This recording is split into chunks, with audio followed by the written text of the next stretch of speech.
I call to order the meeting of September 21st, 2020 for the Environmental Natural Resource Commission at 7:01 p.m. I know, it's so exciting, isn't it? All right, little roll call action. Keith Buttleman. Madam Chair, I did hear from Commissioner Buttleman that he will not be able to attend tonight's meeting. Oh, okay. Sounds good. Molly Miller, me, here. Candace Okeson. Here. Yay. Ann Palzer. Here. Fantastic. And Ted Redmond. Nada. Madam Chair, I have not heard from Commissioner Redmond, so perhaps he'll join us late. I'm not sure. Okay. And we are looking for an approval of the agenda. I have to look it up here. I'll make a motion to approve the agenda as submitted. Commissioner second. Made the approval. A second. And second. All those in favor say aye. Aye. Aye.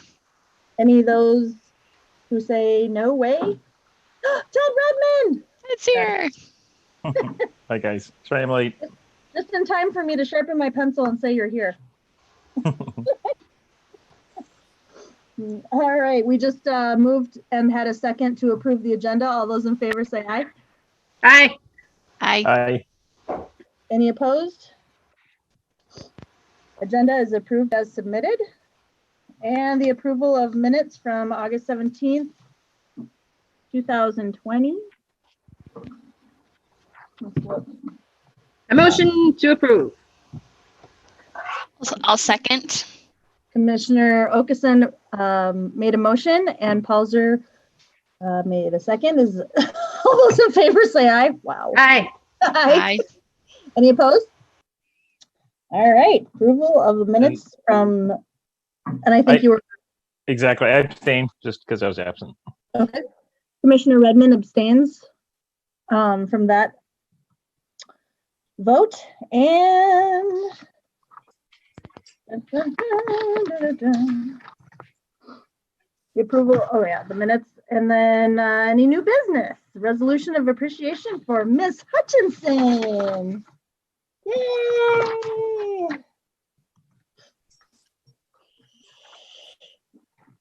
Thank you, Madam Chair, members of the Commission. So tonight we are asking that the Environmental and Natural Resources Commission adopt a resolution of appreciation for Ann Hutchinson, who is our lead naturalist. So as you know, Ann has been here a while with the City of Maplewood. She actually began her employment on September 10th of 1987 as one of Maplewood's first naturalists.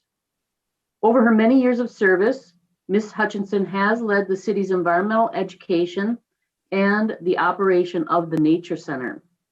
Ms. Hutchinson will be retiring as the lead naturalist position on September 30th of this year. The Environmental and Natural Resources Commission and the city owe Ms. Hutchinson a debt of gratitude and appreciation for her 33 years of service. So with that, we are here tonight to honor Ms. Hutchinson, our lead naturalist, to wish her farewell and to pass this resolution of appreciation, which we will then forward on to our City Council for their review on September 28th. Thank you.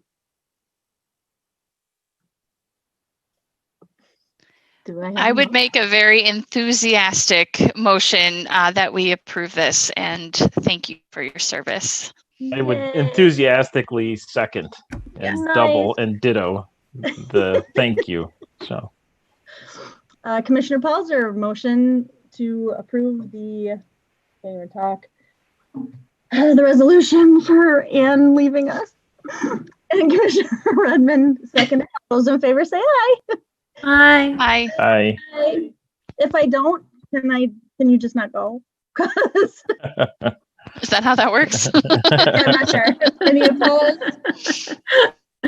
Well, that passes with flying colors and much sadness, but excitement for your new beginnings. And oh my gosh, I'm so thankful for everything that you've done and just everything that you are and everybody you've inspired and all of the kids that we've brought for different school events. Just, it's their highlight of the year. So I really appreciate you and everything that you've done and all the knowledge and experience you bring to us. So I'm not crying. Look at this. Thank you, commissioners.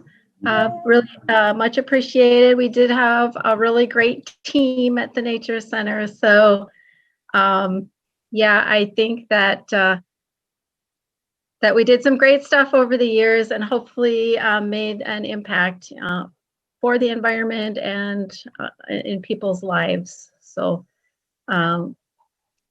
things always change and we have to go with the changes, right? And we hope that whatever changes come in the future, that Maplewood will continue their strong commitment to environmental education in some form or fashion. Sean did say if I had a few photos, I could share them. So would that be okay at this point? That'd be awesome. All right. They're not very many, but let me see if I can share screen here. See if it, yeah, here we go. Let's see. So I just pulled a few things. Uh-oh,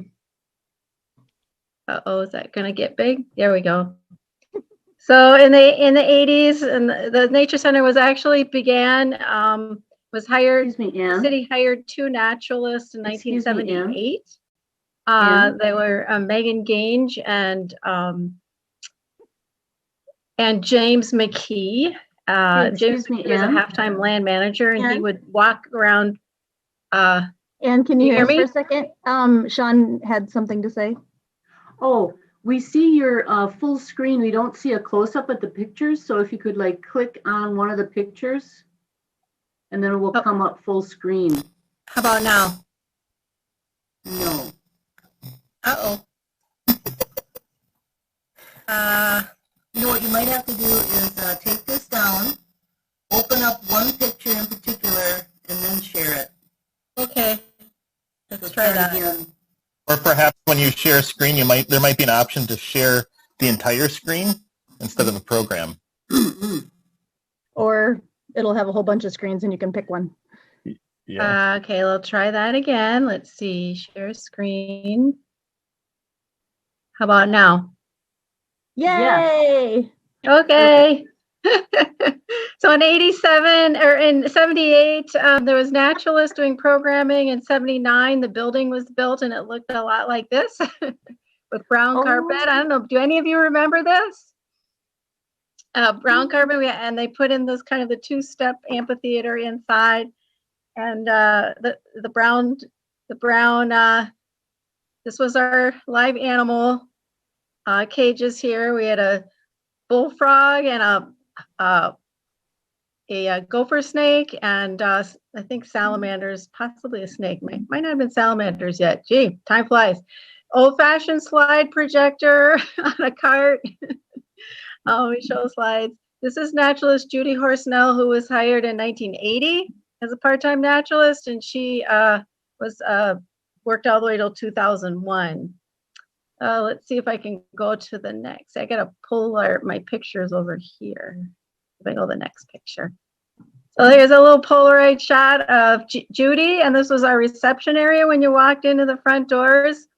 You would just walk right into the reception area. This is when the building was half the size it is now. And the reception counter, this is Gene Nelson and our very first computer ever. Look at that wallpaper. I love it. Yeah, the leaf wallpaper. And then this was a closet back here, but that's where our offices were. And two and a half naturalists had 2 desks squeezed back there, and all the snowshoes were on a wall in the back closet here. So whenever classes came to go snowshoeing, we'd have to climb over our desk, get all the snowshoes down, and bring them out. Wow. That picture says 1990. Was it earlier? Yeah. So 1990, when our addition wasn't built until 1993. Oh.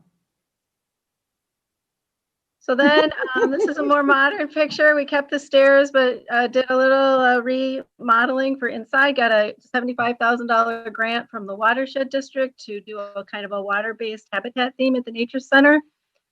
And do the color-coded carpeting and lily pad seating and that whole thing. And the kids love using the desks to do their little, the steps to do their little craft projects. Another a whole watershed board on how to protect the green heron pond at the Nature Center. We do lots and lots of snowshoeing, or have done lots and lots of snowshoeing. In January, the Friends just got us a whole new classroom set of snowshoes. So those are still at the Nature Center, and I hope they'll get put back to use one day. Anyway, this is, we had many volunteers. This is Krista Ridberg, who was a wonderful volunteer and led many a snowshoe group. This is part of our fur trade program out on the pond ice. A lot of people think we did just do kids at the Nature Center, but we worked a lot with adults. I believe this is a Century College group that would come both spring, summer, and fall. And do all kinds of projects. This is a seed sorting project they were doing for us to prepare seed from the various open space sites that we had collected. So we did a lot of adult volunteering with Century College. In 2009, Ginny Gaynor and Jan Heyman were really instrumental in implementing some CIP monies for Nature Center improvements to celebrate rainwater. So they Ginny found a contractor that did these incredible concrete art. And so this is a rain planter. You've probably seen this at the Nature Center with a rain chain to bring the water down through the planters down into a rain channel that would take it to a rain garden. So that was a kind of a fun improvement to celebrate rainwater. We had a little event to celebrate the rainwater.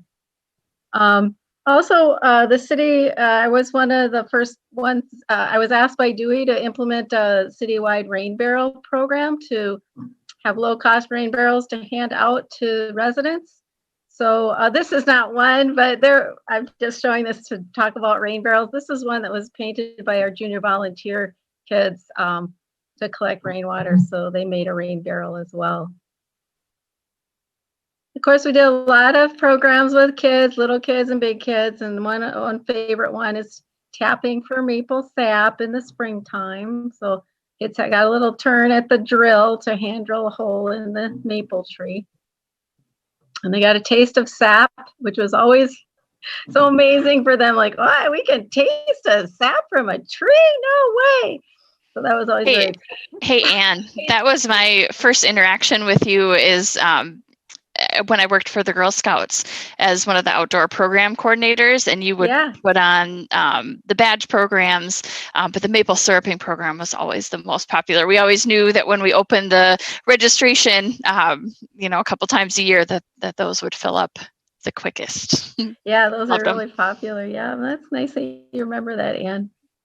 And then this is one of our first friends group. So we had we formed a Friends of Maplewood Nature and Preserves, and this is one of the board meetings at the Nature Center. And this is the group that got raised enough money to and worked with some Girl Scouts to implement our nature play yard. So we converted the little extra yard that we got into it was always a picnic area, but these Girl Scouts worked with our friends group to put in a little kids picnic table and a stepping stones, and and then we had landscapers earlier in the year put in a little stone amphitheater and a play rock. The friends funded the little play rock that kids can climb up, and there's a little fall zone underneath that and some commemorative pavers. So, and then this is at one of our open space sites at the Priory. When we first put in the boardwalks, it looks so different now. The plants have really grown over it, and it's in need of replacement and repair. It's been a few years now since that picture, but we hope to get that. Hopefully the city will be able to do it at some point in the future. But we do have these wonderful open space sites throughout Maplewood. And as I leave, I'm leaving them in the city's hands, with hopefully your oversight can help with, along with Parks and Recreation, to keep those sites free of invasive plants in good condition. I know that it's a challenge during these challenging times, but I have confidence in Maplewood. I think that's all I have at the moment, so I'm going to stop sharing.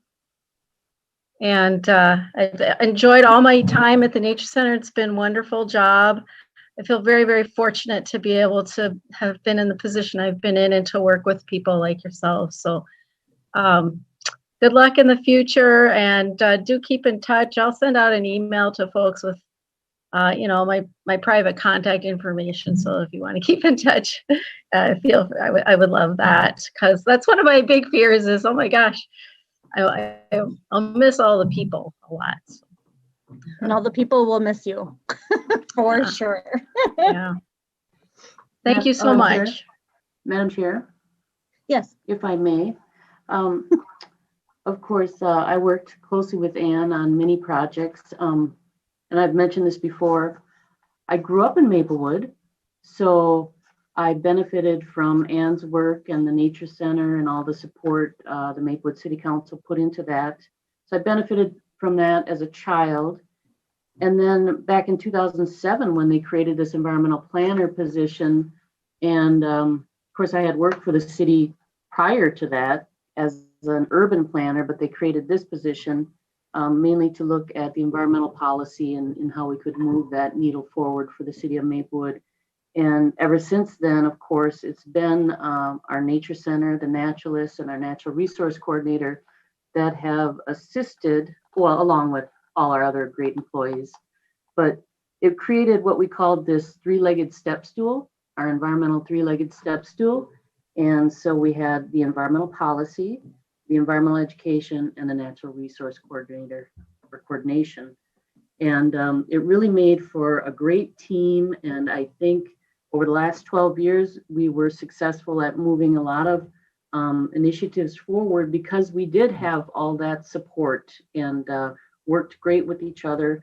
So, you know, it's a sad time for me. I got a little teary-eyed today. At any rate, thank you, Ann, for all your service to the city. Yep. I thank you, Sean, and you're welcome, and thank you. And I have full confidence in your ability to move forward.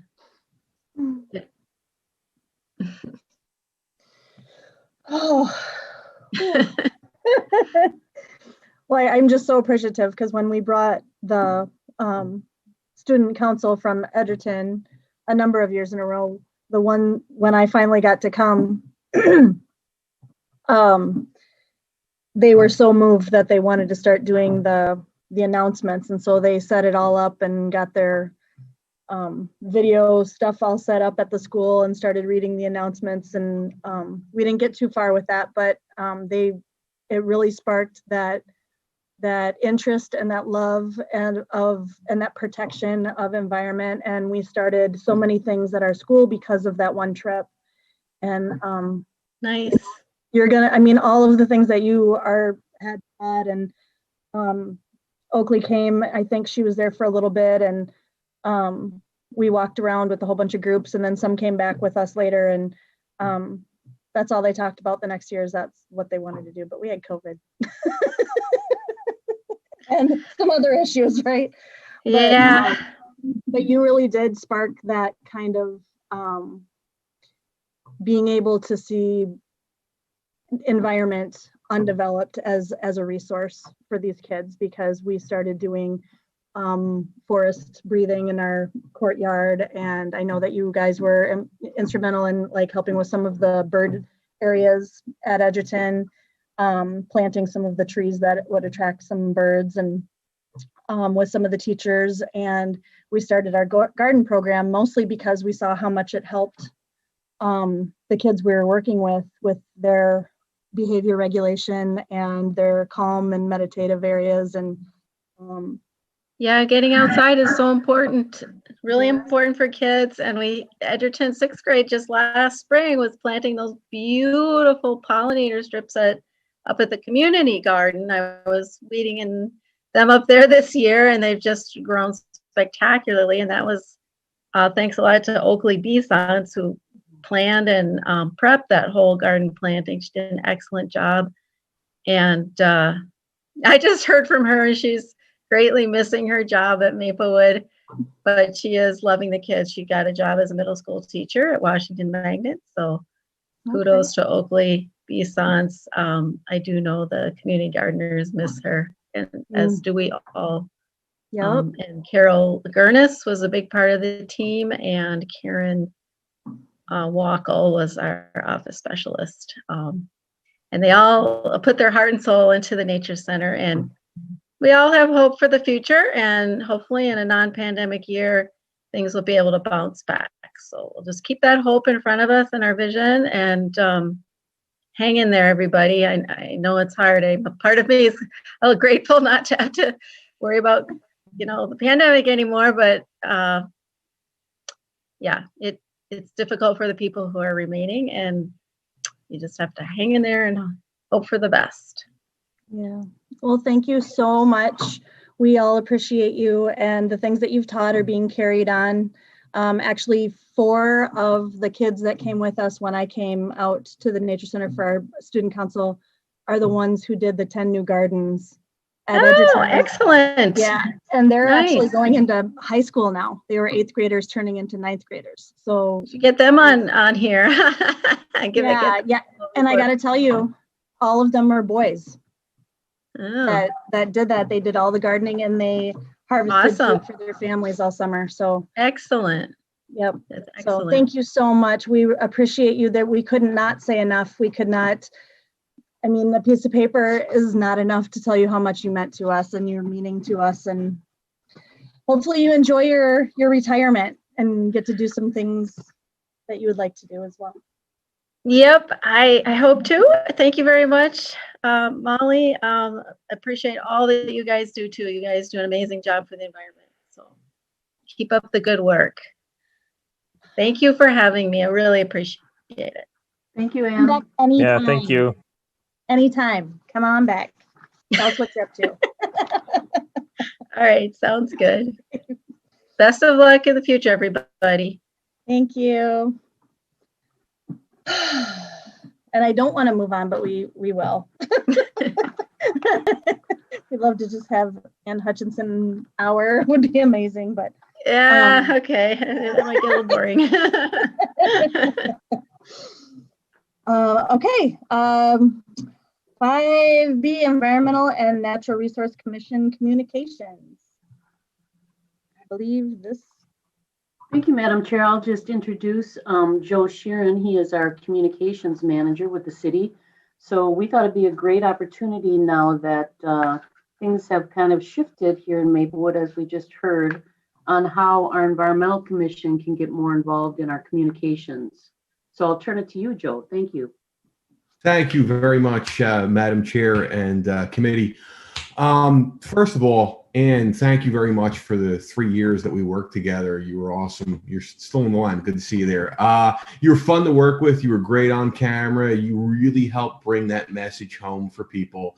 I think a lot of times with environmental work, people really get involved in sort of the nitty gritty, and they get down in the weeds. And you did an awesome job of just trying to explain what it meant for everyday life, and how we don't have to go way up north or way out western Minnesota.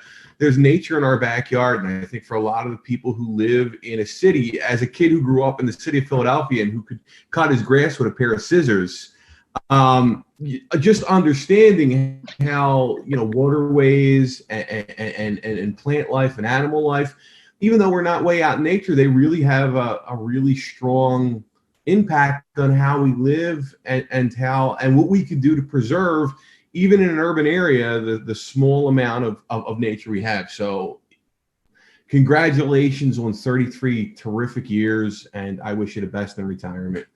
I didn't know whether to pivot from sort of the Ann rally or to try to get serious again, but I figured, read the room. Thank you, Joe. Appreciate your comments. All right. And I appreciate your help too, and getting the message out too. That's been great. Doing those fun videos. That was one of the favorite parts this spring, is doing the videos. Yeah, I'm going to have to transition from working with the nature center to more police. If I could get the police to have your same police and public safety to have your same level of enthusiasm, I think we'll be okay. But as far as communications goes, there's a couple opportunities we have going into the future. One of the things I really want this commission to think about is, what do you want to highlight, right? So we have a couple of opportunities. We have our website, which is, 14,000 people go to our website each week, roughly. So there's a lot of opportunity there. We have a YouTube page that is very popular, and between the Nature Center and the city and Park and Rec, we have almost 5,000 people who come and visit that site or are following that site. So there's a lot of opportunity. And then we also have Maplewood Living, which goes out to 20,000 households in the city of Maplewood. And folks who, when we did our last survey on this, about 67% of the people who filled out the survey said they get their main source of news from Maplewood Living. And we know that Maplewood Living is a really strong resource for us to get out the word on a variety of things, including environmental news. So one of the things I want you guys to think about between now and the next meeting is, what are the things you want to highlight? What do you want to let folks know? We talked a lot about, just now in a tribute to Ann, some of the work that had been done around natural resources protection and environmental protection. So let's think about how we want to frame that up going forward, and how we want to use that going forward.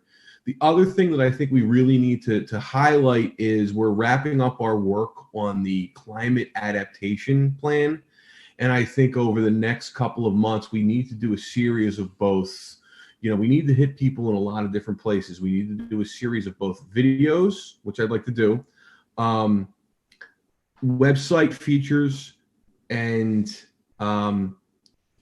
Maplewood Living features, to let people understand and know, the difference between climate adaptation, climate mitigation, the fact that we've put this plan together, and what we need to do going forward. We have some great private sector partners. We have some great nonprofit partners in Xcel Energy and in the Watershed District and in Ramsey County. So I really would like to use our resources there to let people in our community know that we're thinking about this. We're thinking 5, 10, 20 years into the future. And it's just another thing we have to do to maintain that Green Step City status that we have. So those are the kinds of things that I'm thinking about. I don't have a formal presentation, but going forward, one of the things I really want to make sure we're doing is listening to what our Nature Center task force is telling us. But I also want to make sure we're including our Park and Rec folks as well, because Parks and Recreations has a lot to do with our Nature Center and our green space and our open space. And I also want to make sure that we're including not only Sean, but Mike Martin, who is our environmental planner, and other parts of the environmental planning team, to think about this strategically. And what could businesses do? What could we do as a city? And how we partner here and there, and make sure this is an inclusive process from the business perspective, from the community perspective, and how the city could drive the bus on that. With that, I'm open to questions, but this is kind of more of a dialogue. So.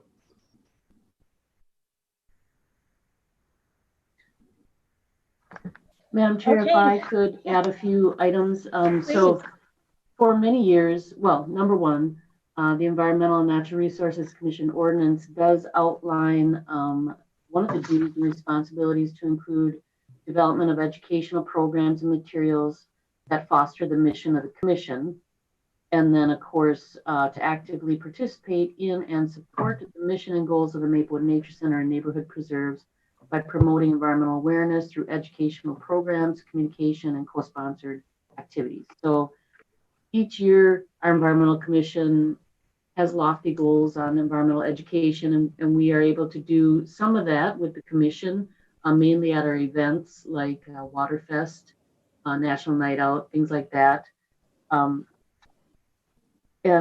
other than that, It's been a little challenging. Of course, you're a volunteer commission, but I think what we at the city want to let you know is that we're here to support your efforts more closely, especially now that we do have a full communications department and can support that. So thanks for coming here tonight, Joe. And then, Madam Chair, we're just looking for some comment and feedback on how we can best support your mission and goals.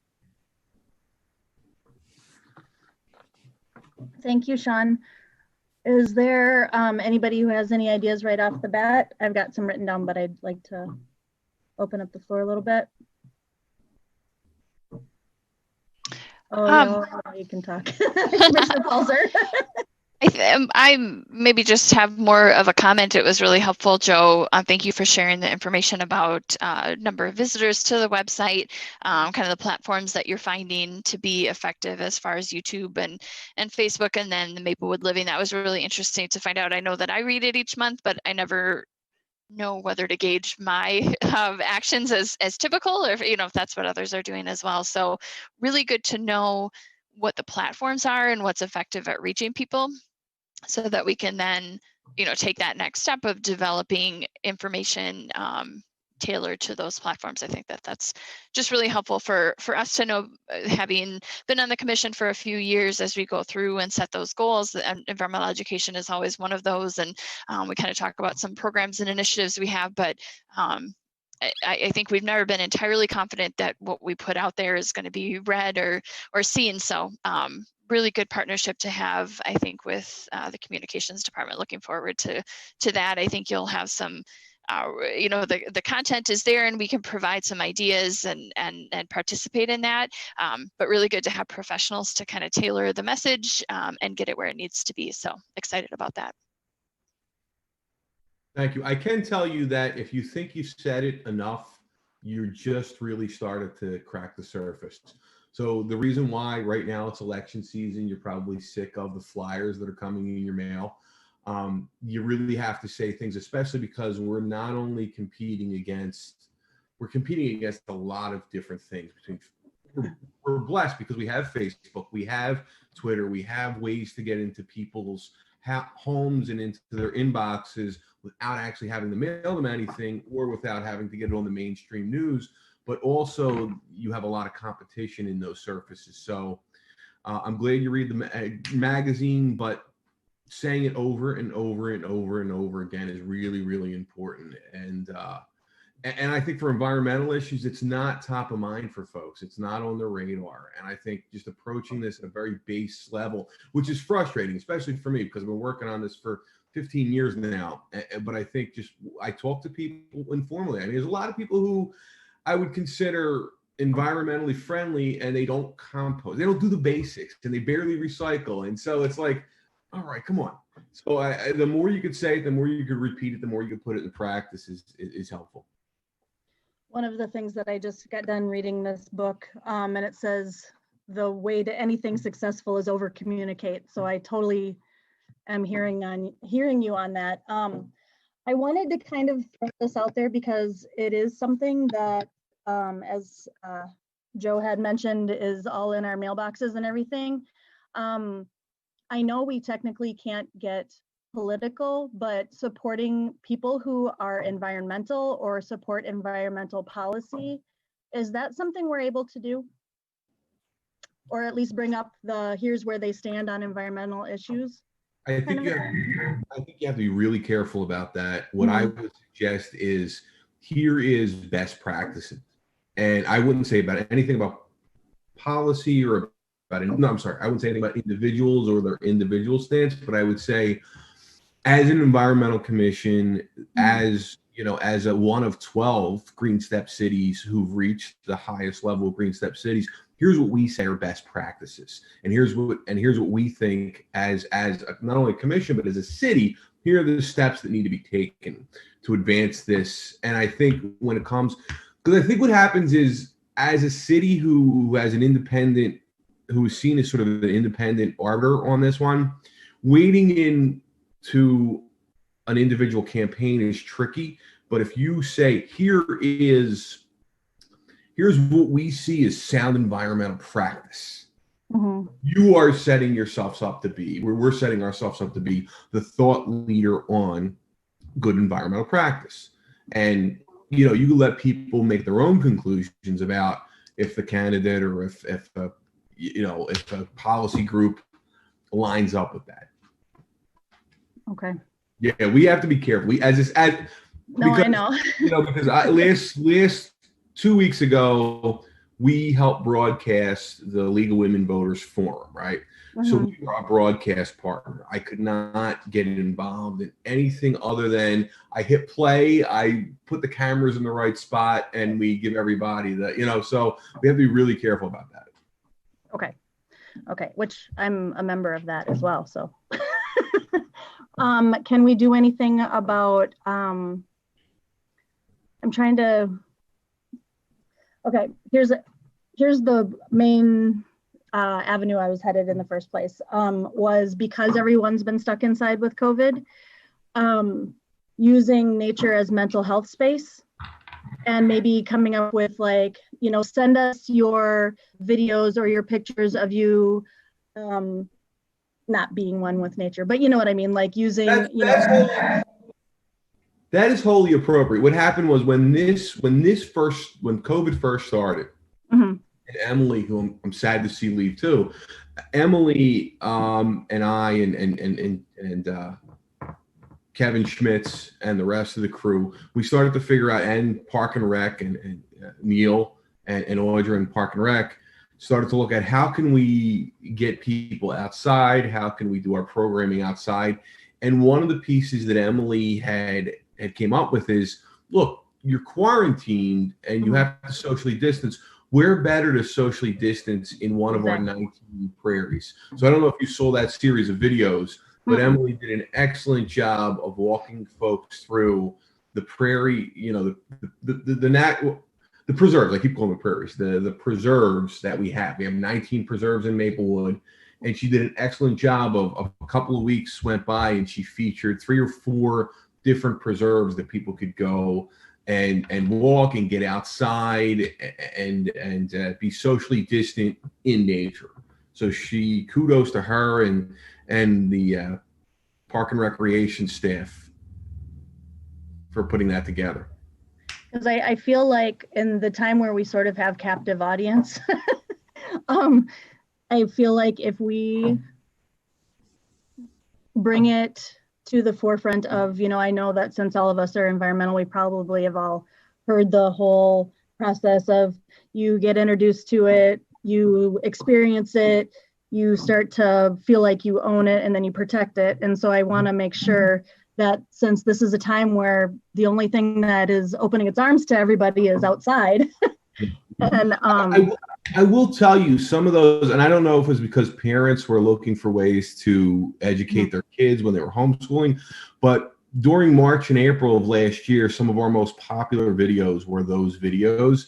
And the Nature Center specifically had seen a real spike in social media traffic because of those videos and because of Ann's turtle video. I think he did a snake video. Some of those videos are really, really popular. So those outdoor videos are really, really important. So I think if we want to highlight, especially now with fall coming up, we could still do tips around gardening and leaving leaves out and those kinds of things. So let's think about whether it's video or social media, or what are those, as people start to rake leaves and those kinds of things, what are those things we really want people to know? Adopt a drain, those kinds of things. Okay. And would it also be appropriate to have maybe a competition of, if you send all these videos in and then the top 5 can be broadcast or something like that of you enjoying nature? Yeah, I am careful about competition stuff just because we have good followership. But we don't have we have a couple thousand. We don't have tens of thousands. So when you get a couple thousand, you might get 2-3 good videos. When you have tens of thousands or hundreds of thousands, that's when the videos start to roll through. So I'd be careful about competition stuff. But hey, send us your video. Yeah. We'll broadcast it, or we'll put it on our Facebook page. That's great.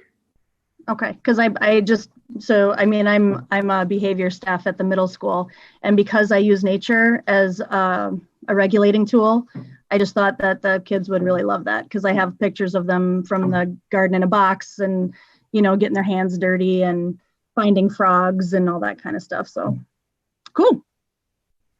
Anybody else have some amazing ideas? Because you guys are the brain, the big brain.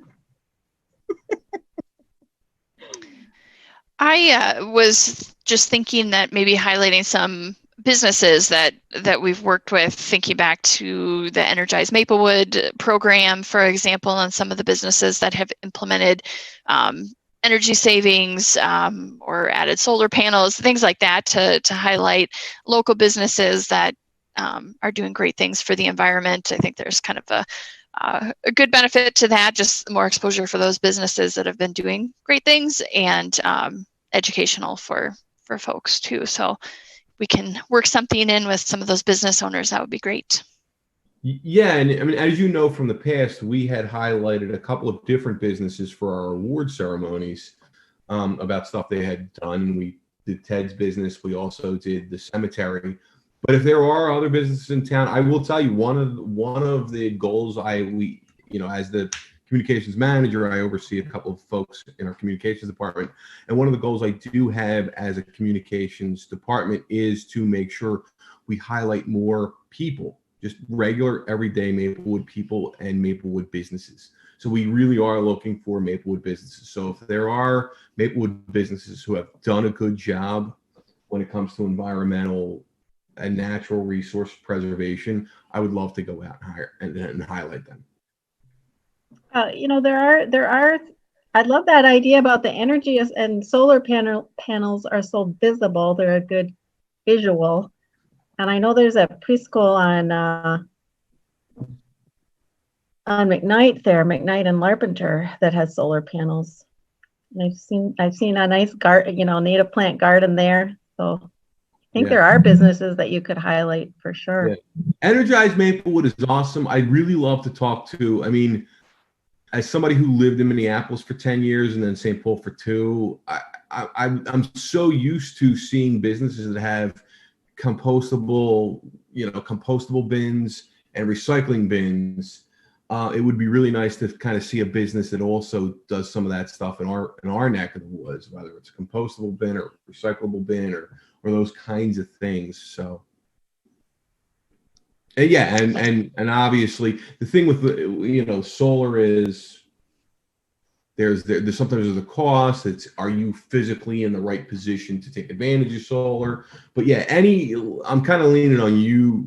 I'm leaning on the commission here to point us as a communications department in the right direction. And we're looking for some unique stories: solar, compost, other energy savings, that sort of stuff. How about contacting Tennis, our recycling provider? I don't know that you could do a ride along in a truck with distancing requirements anymore, but can we meet our recycling pickup truck drivers? What are they doing? What are they seeing? What's best? Where do they want residents to be placing their recycling bin? I noticed just on my block, a lot of times there may be backwards, or they're too close to the garbage cart, trash cart, stuff like that. So maybe they have some tips, but also that encouraging recycling. Like, yeah, Maplewood's always our best city for recycling participation, and see if they could. That would be something a little bit different. Kind of like, I think sometimes we think of environmental as solar, there's a cost to adding that, but recycling is an everyday thing that we can do. Maybe highlighting, like I know that we've got the food scrap bin at City Hall in the parking lot there along White Bear Avenue. Maybe a day in the life of that bin. Who's coming by? What are they dropping off? How easy is it to participate, to pick up your little bin, and the reusable, or not the reusable, the compostable liners, how to get replacements for that so that you can keep collecting your food scraps, but just how easy it is, like stuff that's in your kitchen, your eggshells, whatever it is, maybe there's a couple people that would be willing to be on camera to share to share their experience with it, to encourage others to participate in that. I think sometimes it's just really nice to get that everyday perspective of like regular people can and are doing and participating in these initiatives. Yeah, That's no, really I think cool. that's I a was really. just gonna say somebody could be Oscar the Grouch, a day in the life of that. I was actually joking around because we are, just so you guys know, for seasons, we are working on a story about where your compost goes, how it's used, that kind of stuff. And I was, we have to do check-ins every day with management. And I was like, I feel like Oscar the Grouch. I'm learning more about trash this week than I've ever wanted to know. But we had, I like that idea of kind of hanging out, especially while the weather's still pretty nice. Sort of the day in the life of the food scraps bin, who's coming by, just randomly interviewing people. I think if we wear masks and we kind of stay away. Hey, who are you? What are you doing? Why do you do this kind of stuff? I think that's a really good idea. I'm a little disappointed that you missed my video that I did with, So we did a video at the beginning of the year, and I probably, again, you need to get it out over and over and over and over again. But I really think that's a good idea. So these are some good ideas. If anyone else on the commission has any other ideas, I like this brainstorming part of it. I don't claim to have all the answers. Because one day I'm working with you guys, the next day I'm over at the fire department working on a CPR video. So, we're stretched in a lot of different ways. I think it would be a really good idea. Have you heard of RREAL? RREAL? No. It is a local company that does solar for people who can't afford their solar bills. And then instead of having them pay for it, they have to help other people with their houses. And they're local, and we do fundraisers for them and stuff like that at work. And they basically just help people afford their electric bills by giving them solar panels and then giving them a job. So it's kind of sweet. That's awesome. Yeah, Love it. and it's a bunch of really cool people. Like, they're so nice. But I was just thinking, it might be cool to kind of maybe woo them to do a place in Maplewood, because they're kind of in the Twin Cities, but have them come over here and then really highlight the heck out of it. Mm-hmm. No, I all those kinds of things are important. See, as somebody who worked in news for 12 years, sometimes you will come in the morning, and the thing is, this clock starts ticking. You have to put a story on by 4:00, and there's no like, hey, the person wasn't around to interview. You have to get a story on. And so sometimes you come in the morning, you're like, oh, I'm thinking about this. And then what happens is everybody kind of just adds to the story. And then by the end of the 45-minute meeting, you're like, oh, wow, I actually have a real story now. I can go do this. So this is helpful. And I don't know where the Tesla thing, if it ever got followed through on, but I talked to some of the people from Tesla, and they are really, really excited about doing stuff with the city of Maplewood. Yeah, no, because we did their grand opening about a year in March, right? Mm-hmm. And so I'm excited to do something with them. And they're very, very different in that they have maybe 4 cars on their lot, and that's it. Mm-hmm. 4 cars on the lot, and that's it. And we have a really, really strong resource there in that we have that kind of auto mall. And it'd be interesting to highlight some of the stuff they've done. Even the new Mercedes-Benz dealership, I sat through that council hearing, and and they had to do a lot of environmental remediation because they were so close to a wetland. Sure. And those kinds of things are really, really important. I mean, that can be something we can, as a commission, or I can help with, because like I said, the marketing guy at Tesla's main thing, we're like, we want to be seen in the community. So whatever we can be a part of, whatever we can donate, whatever we can do, like, they're all in. So you have the contact. If you could send me the contact, I could reach out and see how they want to, what they have going on, and how we can work through that. Okay, great. I was just thinking how we first met Ted on our backyard chicken coop tour. Mm-hmm. Remember that, Sean? Yeah. That was fun. It was fun. I wonder if that would be something to check with folks. Like, we as far as we, updated the chicken ordinance and added a few new kinds of birds a couple years ago, and the urban agriculture, or that was part of the whole urban agriculture ordinance that we created to encourage and allow for more gardening at home. And I wonder if there's anyone that we could find to tour. Like, can you show us your backyard? Can you introduce us to your chickens? Or what did you start growing this year? So many people started gardening more this summer just because of COVID. Like, you're like, well, I guess I will grow my own. My carrots are great this year, I got to be honest, but I'm sure that there's other gardeners who are doing a lot better. I wonder if there's any residents, Sean, I don't know if you've had people check in with you, or how we could maybe find some folks that would be willing to let them in their backyard and show us what they're doing you could certainly agriculturally here. You can certainly start with the community garden, and there's there's a pretty diverse bunch up there too, so maybe they would share their harvests with you, and then you could go from there into backyards. I love that idea. Yeah. Yeah, it's a good idea. What I would love to do, and I think that's a good idea, is do some profile a backyard gardener, right? Somebody who's done some gardening work. And then I think this ties in well too to some of the stuff that they're trying to do in the Rice-Larpenteur region, where you would bring your produce to their, to their farmer's market and try to sell it there. I don't know if they've gotten that off the ground yet, but that was one of their ideas.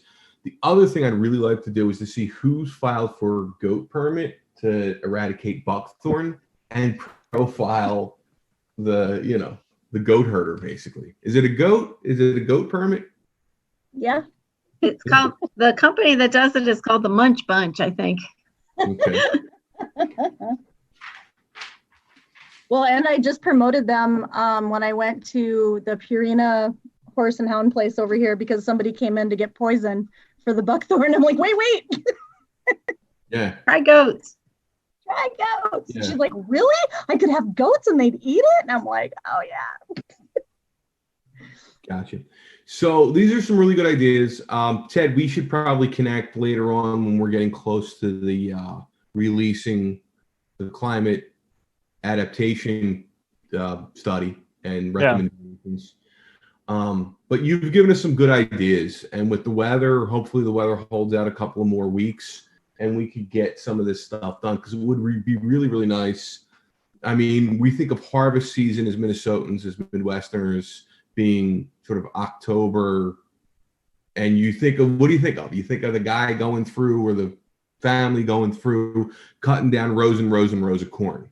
And we really need to change that. We really need to change that dynamic. We really need to see, like, it's great, family on the farm cutting down rows of corn, but there's this individual hand, you're picking by hand, and there's this small scale farming that we need to appreciate as well. And that's just as important to our state and our local economies. What do you think about you're muted, Sean. What do you think about getting the Horticulture Society, like doing something with them, because they've offered to give us seeds for all the community gardens for free, seeds and starters for anybody in all of Maplewood. Well, when would you plant the seeds? Would you plant them now or wait till April? Depends. They're doing bulbs and stuff now, but it started out as garden plots, and the Natural Gardener, I think it's called. They have it's University of Minnesota Horticulture Society, and they basically just came out and said, what can we do? We need more seeds out there. And I know that Sean and I can't remember who else worked with her so they could have a place to sort all the seeds, but I know that they want to get out, that they would give away seeds to anybody who wants to garden, and actually little garden plots, they're free. Kind of nice. Yeah, because you could pair. Are you talking about vegetable? Yeah. Are you talking about vegetable gardens? Mm-hmm. Yep. Vegetable gardens. Yep. Yeah, they do have some pretty ones too. What I would recommend is that we wrap this up, and then Sean and I and whoever else wants to kind of be in on this. I have a couple of good targets of stuff we could look at, right? So we could follow through with the Tesla. We could follow through with the backyard chicken tour. Maybe we find somebody doing some of the stuff with buckthorn eradication. And let's maybe, I don't know if this is a green team conversation, but let's kind of sit down and kind of plan out maybe 2 or 3 video profiles and maybe 1 or 2 Maplewood living, because even though we don't have seasons all the time, we don't have to wait for seasons to do this. We could just do this in a Maplewood living article, or on the website, or somewhere like, or on, social media. Or we could do, I mean, the beauty of, I don't know if you guys have followed Star Tribune much on Instagram, but the Star Tribune is doing some really fun stuff with sort of profiling an issue from multiple perspectives, and you just scroll. So it's one pane, and it's a caption with a photo, and it really cool. So you can do backyard chicken. Maplewood has 15 chicken permits. Maplewood has 2 goat buckthorn with a photo, and you could do, so again, depends on the issue, but you could find a medium for each of these ideas to really help. And we are really looking to boost our Instagram presence. We have great presence on Facebook, great presence on the website, but our Instagram, it's kind of an afterthought. So I think some of these stuff would really lend itself well to a good Instagram audience. Madam Chair, as we wrap up here, a few comments. So, well, thank you, Joe, for coming tonight, number one. And we had some great ideas about some videos or newsletters that we could focus on, more immediate. But looking long term, we want to let you know that our season's newsletter, which is for the last 12 years since we had our the 3-legged environmental steps tool that I mentioned, and we all worked closely on the environmental initiatives and creating that environmental education piece. So that'll be changing now that we don't have that support. So that opens up some opportunity for our environmental commission, possibly some of the commissioners writing articles, that's a possibility. As we move forward, maybe we want to come up with a plan for, when we write an article, or, just kind of timelines that we can work with our communications department on and get the message out that we're, the items that we're working on. So I'll leave it at that. Thank you. Fantastic. Does anybody have any last minute things to, otherwise, if we come up with some other ideas or some other contacts, should we just forward them to you and Joe on your email? Please do. Okay. And we'll be back with more updates for you. We'll kind of summarize this and maybe talk about next steps. So go out and count your chickens. Sorry. Thank you. Chicken check. Sorry. Late.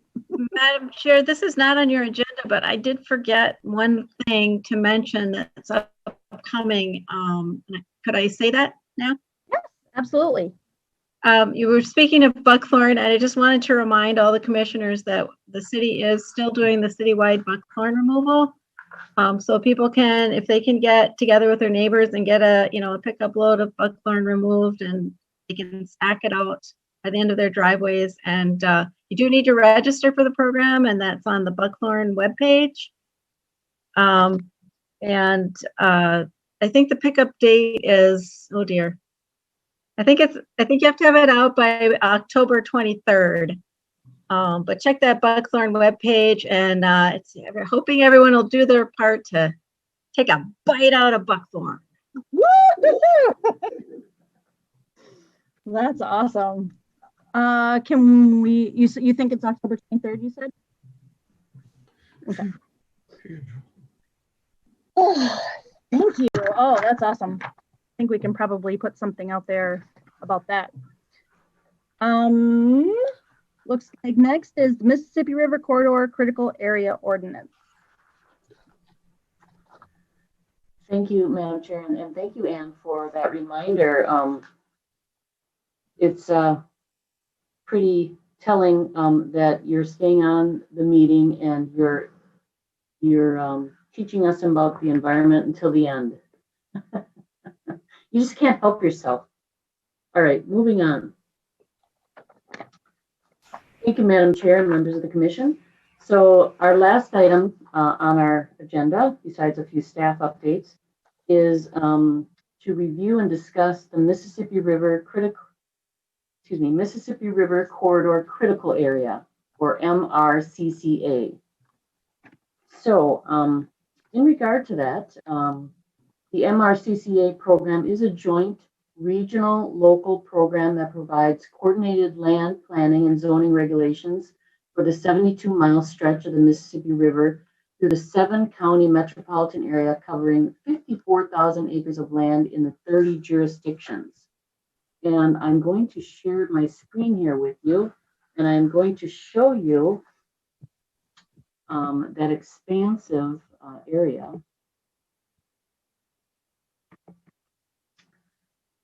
Sorry, here we go. You can see that, is that correct? Okay, excellent.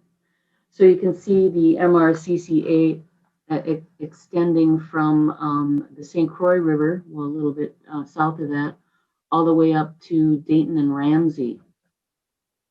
And that's 54,000 acres of land in that area. So this was designated in 1976, following the passage of the Minnesota Critical Areas Act of 1973. And then on January 4th of 2017, the state of Minnesota replaced the rules that guided that area. And these new rules now require that local governments update their MRCCA plans and ordinances for consistency with those rules. So it was rather an extensive process, since the city of Maplewood, of course, has area of land within that corridor. I participated in some of that rulemaking process, and it was quite contentious. But then in the end, they came to a consensus, because there are a lot of different types of land uses along that corridor. You know, you have downtown St. Paul, downtown Minneapolis, which of course are core urban areas, and then areas up north, and even in the Maplewood core, we have more open space and rural opportunities. So there were a lot of varying land uses and a lot of differing opinions on how to protect that and preserve that and utilize it in the future. So I did mention Maplewood. So here is a map from the City of Maplewood's comprehensive plan that we adopted last year. It's the critical area plan, a chapter of our comprehensive plan. And this was adopted based on the new rules. So that was the first step for the city to adopt the comprehensive plan. But this shows the land within the MRCCA. And this is at the southwest corner of the city, and that's south of Carver Avenue and west of Interstate 494. And it encompasses approximately 145 acres of land. More than 75% of this land is guided as open space. So you have that Ramsey County open space here. And then, of course, the City of Maplewood Fish Creek open space, which is our newest neighborhood preserve. And so that's all located within that critical area, which is great. We're doing a great job at protecting that corridor. But there are some existing single-family homes that you see here on the north side of the corridor. There's 35 single-family homes that are located along Carver Avenue and Dorland Road. And in the MRCCA rules, they came up with 6 different districts, and they're based on the natural and built character of different areas of the river. And it guides structure setbacks, height limitations, and the amount of open space required for subdivisions by varying districts. And the portion of Maplewood, the DNR and the final rules, identified our area as rural and open space district. And that designation is characterized by rural and low density development patterns, which we see with the housing. And it includes land that is riparian or visible from the river. And if you've been to the Fish Creek neighborhood preserve and you hiked up to the top, you'll note that that lends a wonderful view to the Mississippi River. Of course, we're not right on the river, but we do see a view of it. And then, of course, undeveloped tracts of high ecological and scenic value, floodplain, and undeveloped islands. So that is our designation. So I will stop sharing that now. So the Environmental and Natural Resources Commission did work on the comp plan last year, including that critical area plan. So you're familiar with the corridor. And then now, according to the rules, from January 2020 through December of 2022, all communities in the MRCCA are required to adopt new zoning standards consistent with the new rules. So once a city is notified by the Department of Natural Resources, we have 1 year to draft those rules. And Maplewood, we are scheduled to be notified. It was in September, but they tell me due to COVID, they're running out a bit behind. So we'll probably receive that notice end of September, beginning of October. So I wanted to give us a head start because there's a lot of material to get through. So the draft ordinance, the existing critical area and slopes ordinances. So there's 2 ordinances that we'll look at with the city of Maplewood. And they are not very detailed. They're only about 1 page total. So we don't have too much to change, but we want to make sure that they're consistent.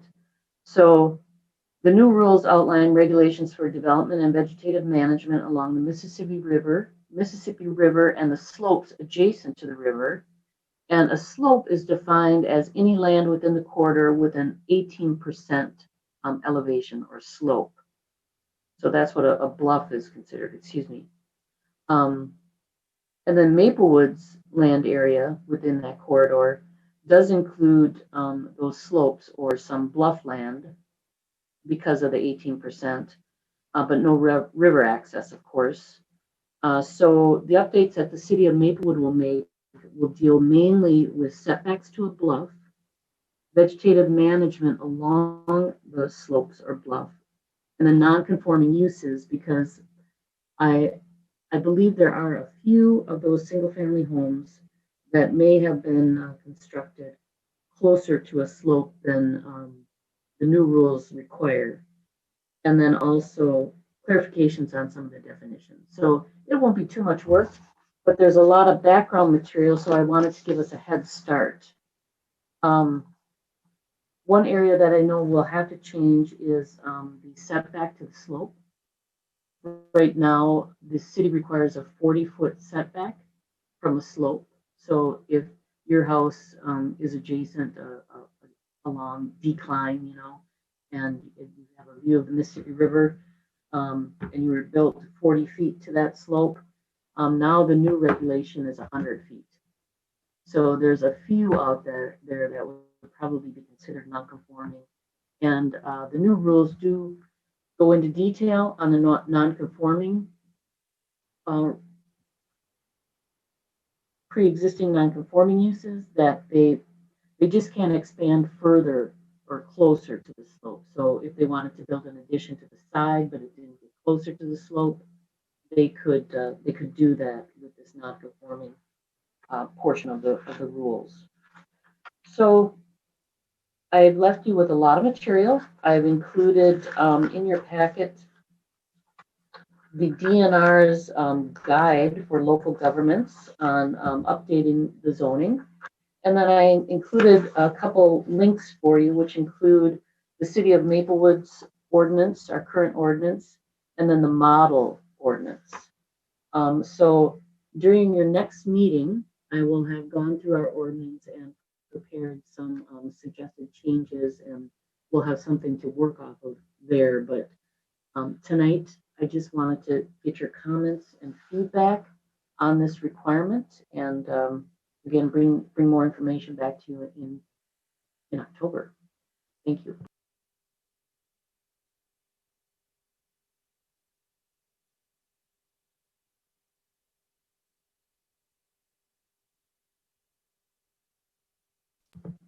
It looks like we may have lost our chair. Yeah, she's not showing up. That's always Did you awkward. go, Commissioner Miller? So if Commissioner Okeson is prepared, we could carry on the conversation with the vice chair. Sure. Anybody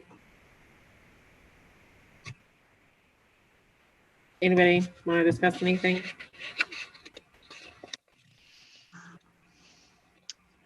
Questions? Madam Chair, I think the chair would have said it more enthusiastically. All right. Well, I guess how does this comparatively to what used to exist? Would you think that this is more strict and more environmentally friendly? Like more strict towards what people want to do? Yes, that was the intent, but they did, as I indicated, had a lot of pushback from, some of the cities along the corridor that want to continue, development along the river. So I think they worked very closely with those communities to ensure that there was a compromise and allowance. Everybody wants a house with a river view. But in Maplewood, we've already done a great job at protecting a majority of the corridor. 75% is open space. So in Maplewood, the one thing that will change, I think, is that distance to the slope. So in the future, if someone knocks down a house down there and they want to rebuild, that will cause a few issues.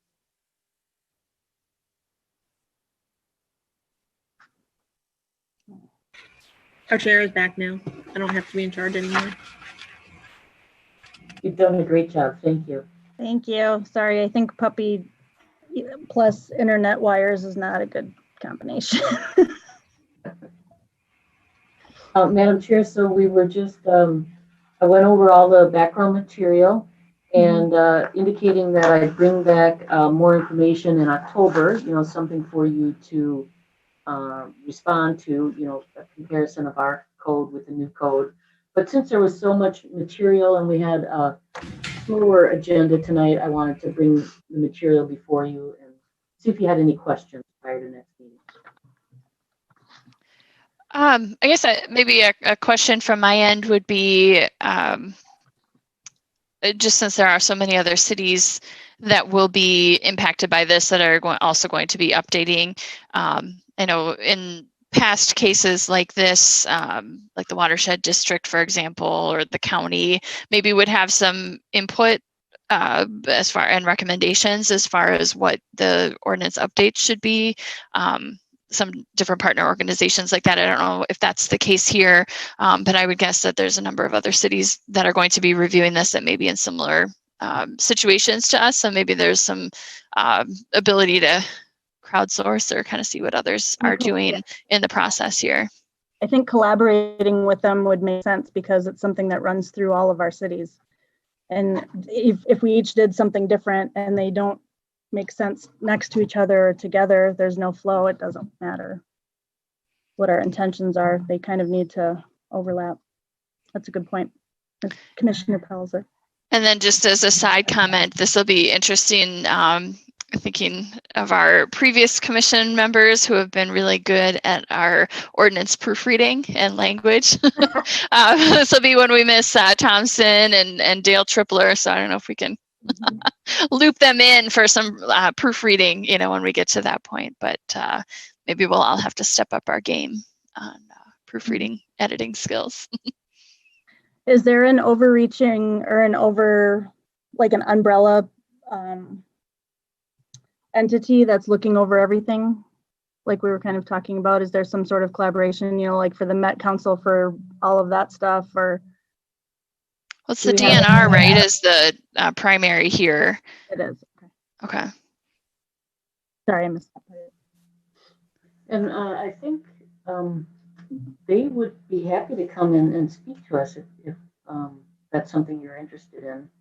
Absolutely. Because they'll be charged with reviewing all the new ordinances to make sure they meet the rules. are they the reinforcement entity for this area, or do we do it? Like if there's rules that have to be followed in this area, is this something that we would have to enforce, or they do? Well, the MRCCA is right now an overlay district over the city of Maplewood zoning. So local governments are charged with enforcing that once the ordinance is in place. Okay, because I know like over the water it's different, but we're not there, so. Okay. Anybody else have some or anything? That will be really good information to bring into October.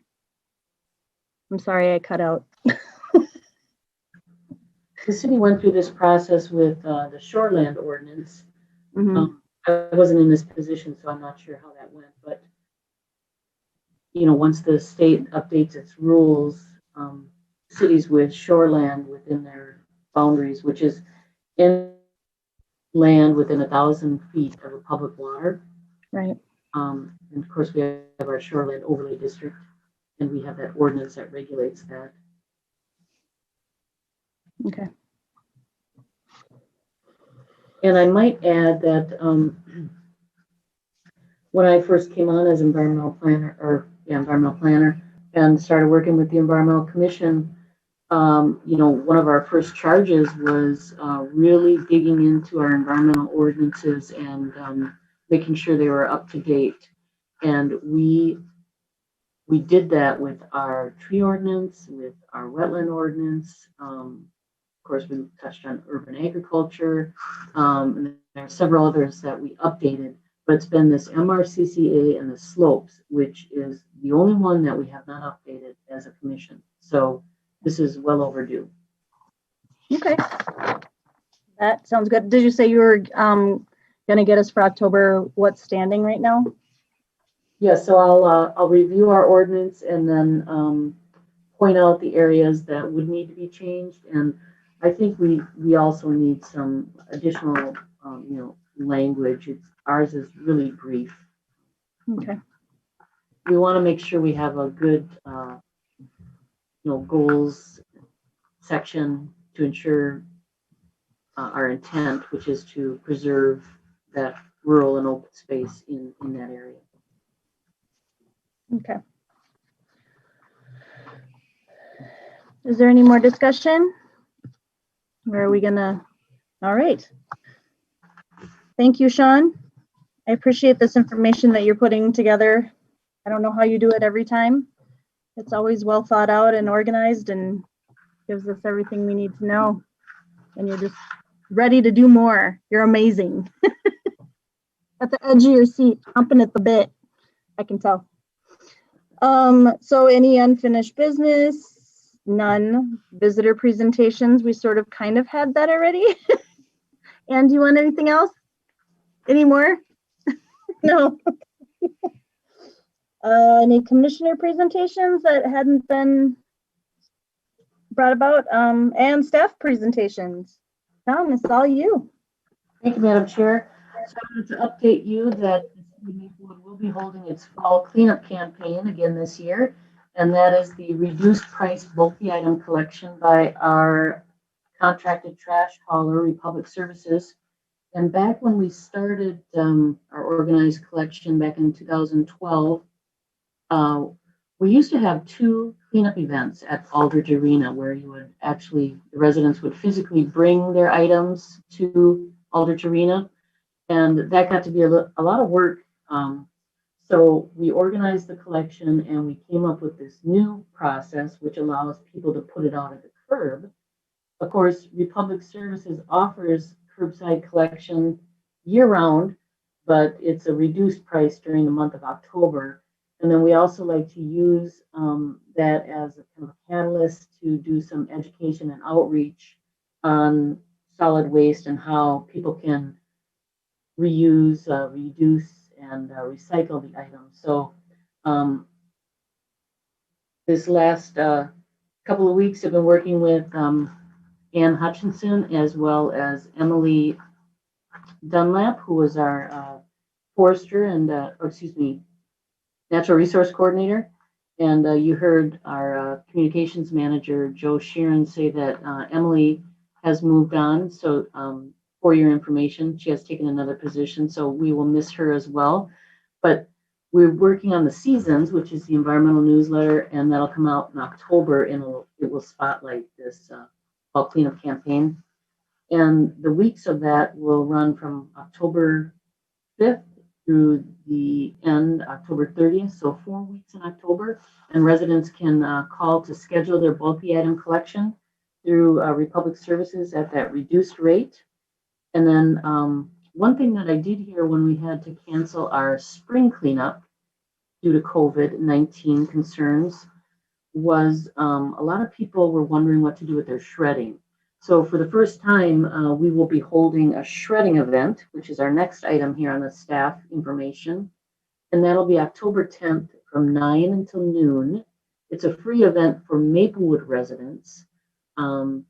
I think a lot of people have pent up shredding, so we'll have to limit it to 6 boxes, max of 30 pounds each. And then we'll have Shred and Go there on site. And so residents will drive up and they'll have to take the boxes out of the car themselves. We'll have limited staff to help people with difficulties doing that. You'll put the shredding in a cart.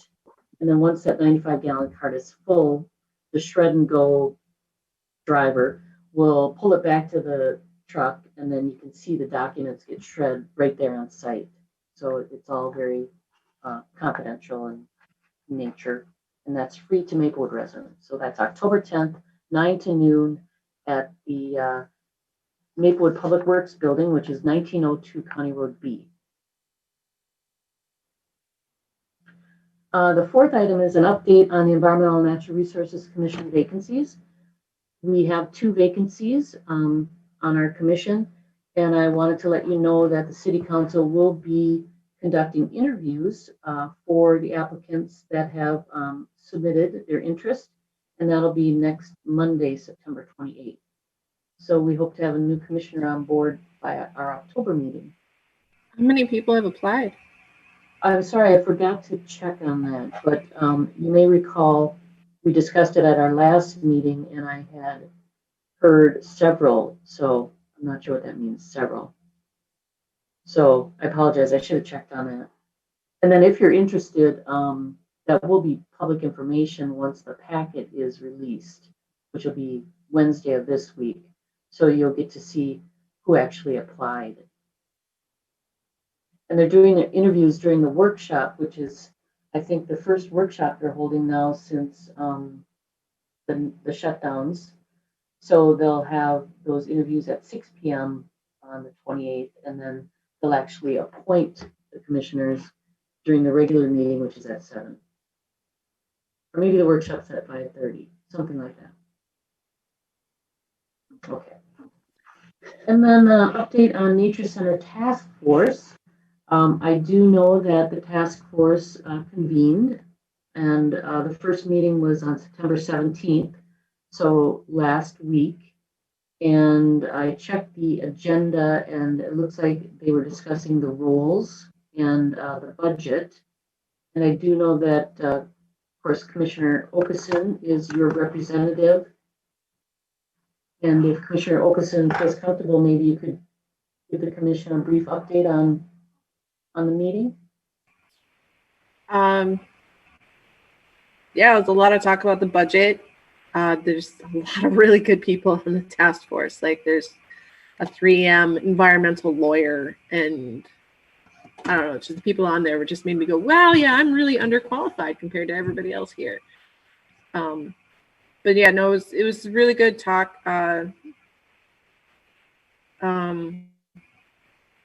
Yeah, sorry, I wasn't quite prepared for that. We like to throw things at you like that. It was really great. I remember it was really great. A lot of ideas got thrown around. A lot of people are talking about how, well, it kind of came to the consensus as well that this was not something that we could solve by December. that this is probably something that's going to take about a year before we could actually get anything really rolling or going.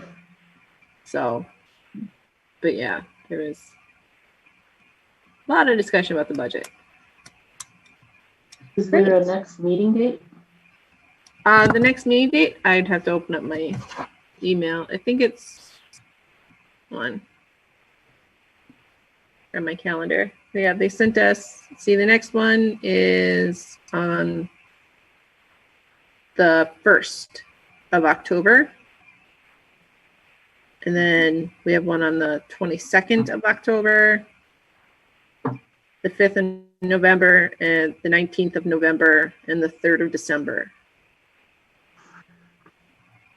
So, thank you, Commissioner Okeson, for that update. And then for residents that are interested, or anyone, they are airing those meetings.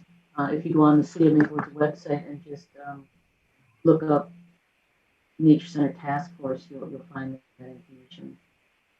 it was a lot of information. They did like a whole slideshow program thing showing like this is where the money originally came from, this is why we don't have it anymore, this is, and it cleared up a lot of things for a lot of people that were there. They were just like, what? I didn't know that's where that money was supposed to come from. And it cleared up a lot of things that people had been hearing that were rumors and hearsay, and it was pretty informative. I'm told that we still have it saved somewhere we can access it if you wanted to watch it. You had a reverse burglar bring in a pet behind you. I know, what was that? That's my cat Chopper. He figured out how to use the dog door. So now he goes out whenever he wants. He was in a tree this time. He was up a tree this time? Just watching me wander around, enjoying it. I just thought it was so funny because I was like, uh-oh, he got a tree. Let's look. No? Wow. Hey.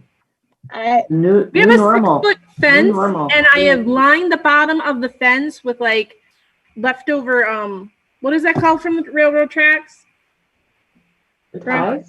Yes, railroad ties, because there's a whole bunch of railroad ties on our property when we bought it. So I've just been using that to line the bottom of the fence so the dogs can't dig holes to get out. And it's a 6-foot fence. He's learned to climb over it like a little monkey, puts each paw into the little rivets, yeah. And we'll climb over the fence. Like, he's a problem solver. He's smarter than me at this point. Oh, boy. That's where we all learn to appreciate him, right? Thank you very much for the update and for all of your guidance, Sean. And is there anything else before we call it a night? Sweet. I did pull up the buckthorn. I pulled it up on the website. So the pickup scheduled is for the week of October 26th, but you need to register by Friday, October 23rd. Okay. So just to, yeah. Register. Perfect. Thank you very much for doing that. I'm on my only device right now. Okay. If that is it, it looks like I need a motion. A motion to adjourn. I'll second. Made a motion to adjourn. Commissioner Palzer seconded. All those in favor say aye. Aye. Aye. Aye. Any opposed? Then on September 21st, 2020, our Environmental Natural Resource Commission has been adjourned at 8:29 p.m. Isn't that sweet?